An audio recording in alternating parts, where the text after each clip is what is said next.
Hello, I'm Dr. Andrew Neville, and I specialize in treating adrenal fatigue. But today, I want to talk to you a little bit about something called SIBO, which is small intestinal bacterial overgrowth, which is a relatively new diagnosis over the past few years, right? With this kind of certain class of bacteria that releases different kind of gases that people can now test for and detect.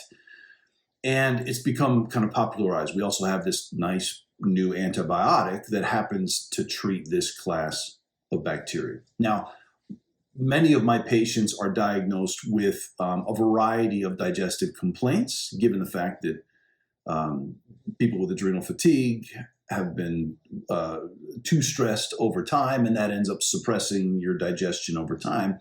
And it suppresses it at every level possible, whether it's a neurological level or stomach acid or pancreatic enzymes or peristalsis. I mean, it suppresses it globally. And when you suppress your digestion, you're going to cause some downline effects, which is why my patients are diagnosed with IBS, or they get reflux, or they have leaky gut or malabsorption or dysbiosis.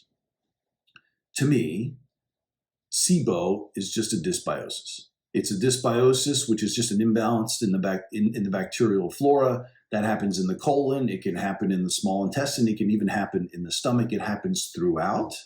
Even candida, right, or intestinal candida, that's just a dysbiosis. So there's a couple things you want to know.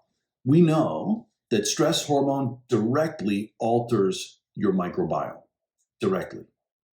Stress hormone also damages the mucin lining, the protective lining of those mucosal membranes, making them vulnerable to leaky gut and growing different bacteria as well. We also know stress hormone suppresses your digestive fire, right? Your stomach acid and your enzymes in the stomach. So now you can't properly kind of liquefy and sterilize the food.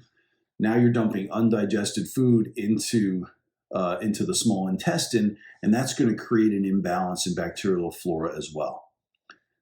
I have flat out ignored SIBO when patients have come into me. They say, my doctor says I have SIBO, I've got to treat that. It's the SIBO that's causing the adrenal fatigue. I actually think it's the adrenal fatigue causing the SIBO, so I have flat out ignored it, and little by little by little, it's gone away. It's gone away. If you have been diagnosed with SIBO and you have to keep treating it, whether it's the fancy antibiotics or it's herbal antibiotics, and you keep treating it again and again, and it keeps coming back, and you got to treat it again and again, there's something deeper going on.